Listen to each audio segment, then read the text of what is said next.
Hello friends! Welcome back to our channel JDS diary. இன்னைக்கு நம்ம வீடியோல என்ன பார்க்க போறோம்னா, காலிஃப்ளவர் பக்கோடா தான் பார்க்க போறோம். ரொம்ப லெஸ் இன்கிரீடியன்ட்ல எப்படி காலிஃப்ளவர் பக்கோடா செய்யறது? ஈஸியா டக்குன்னு செஞ்சிடலாம். ஸோ ஃபர்ஸ்ட் வந்து இந்த மாரி காலிஃப்ளவர் வந்து தண்ணீல போட்டு நல்லா வாஷ் பண்ணி எடுத்துக்கோங்க. எல்லாத்தையும் நான் கட் பண்ணி வச்சுட்டேன். காலிஃப்ளவர் அது வந்து நல்லா கட் பண்ணிட்டு, அந்த இதுவெல்லாம் காம்பெல்லாம் கட் பண்ணிட்டு, கிளீன் பண்ணி வச்சுட்டேன். இப்போ வந்து இது என்ன பண்ணலாம் அப்படின்னு சொன்னீங்கன்னா, சுடு தண்ணி போட்டு அ சுடு தண்ணீல போடணும். ஸோ வந்து ஸ்டவ் ஆன் பண்ணி கடாய் வச்சுக்கலாம். இதில வந்து தண்ணி ஊத்தணும். ஸ்டவ் ஆன் பண்ணி கடாயில வந்து தண்ணி ஊத்திக்கோங்க. தண்ணி ஊத்திட்டு ஒரு 3 மினிட்ஸ் இல்ல 4 மினிட்ஸ் கரெக்ட்டா பார்த்தீங்கன்னா, ஒரு 5 மினிட்ஸ் ஆச்சு. இது வந்து வேகறதுக்கு 5 மினிட்ஸ் தான் டைம் எடுக்கும். ஏன்னா காலிஃப்ளவர் வந்து நம்ம திருப்பி வந்து அத பொரிக்க போறோம் இல்லையா? அதனால ஒரு 5 மினிட்ஸ்க்கு வந்து இது என்ன பண்ணுங்க, வேக வச்சு எடுத்துக்கோங்க. ஸோ அந்த பூச்சி அதெல்லாம் இருந்ததுன்னா, அது வந்து இதுவாயிடும்.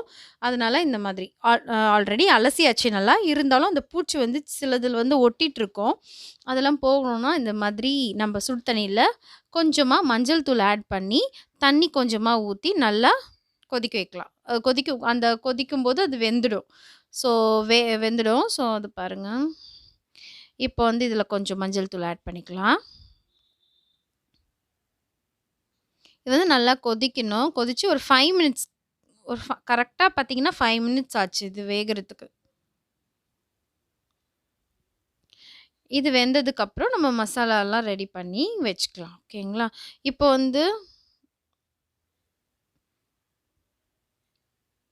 இந்த டிஷ் பார்த்தீங்கன்னா, நீங்க மார்னிங் வந்து பசங்களுக்கு ஏதாவது ஸ்நாக்ஸ் செய்யணும், டக்குன்னு செய்யணும் அப்படின்னு சொன்னீங்கன்னா, இந்த மாதிரி செஞ்சுக்கலாம்.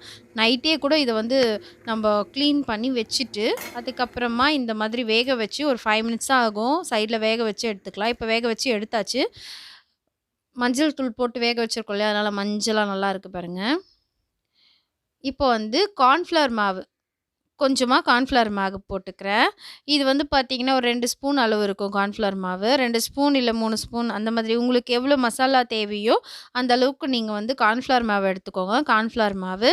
அதுக்கப்புறம் இது நல்லா கோட் ஆகுறதுக்கு கோதுமை மாவு. சாரி மைதா மாவு.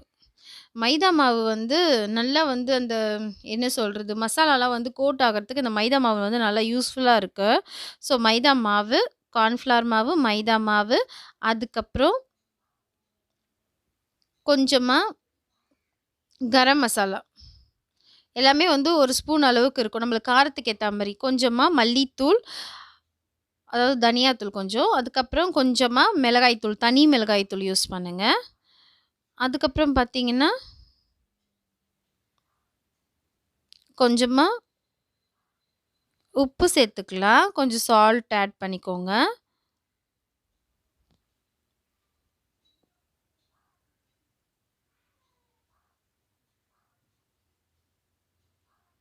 கொஞ்சம் அ சிக்கன் 65 மசாலா. ஓகேங்களா? இது வந்து நம்ம சிக்கன் அந்த என்ன சொல்றது? சிக்கன் பகோடா டேஸ்ட்ல செய்ய போறதுனால, சிக்கன் 65 மசாலா ஆட் பண்ணிக்கோங்க. கொஞ்சம் உப்பு, அதுக்கப்புறம் இஞ்சி பூண்டு பேஸ்ட். இவ்வளோதான். ஓகேங்களா? ஸோ ஈஸியா டக்குனு இப்ப இது எல்லாத்தையுமே மிக்ஸ் பண்ணி எடுத்துக்கலாம். மஞ்சள் தூள் கொஞ்சம் போட்டுக்கலாம்.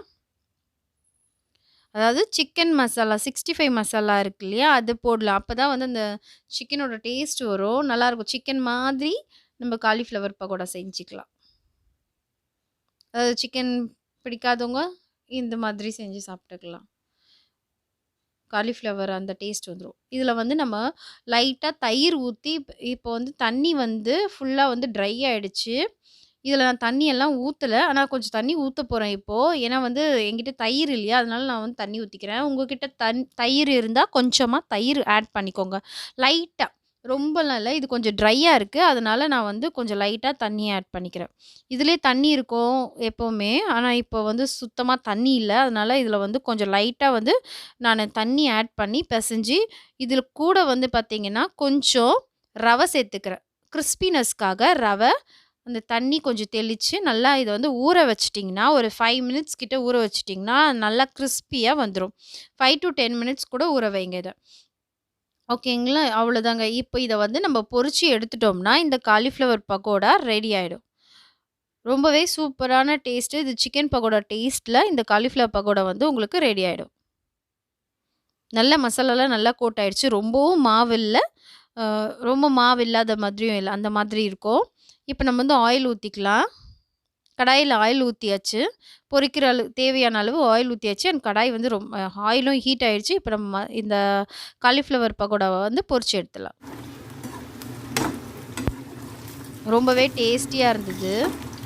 அண்ட் நல்லா வந்து கொஞ்சம் நல்லா ப்ரௌனிஷா வர வரைக்கும் நம்ம வெயிட் பண்ணி இத எடுத்துடலாம். அதுக்குன்னு தீச்சிடாதீங்க.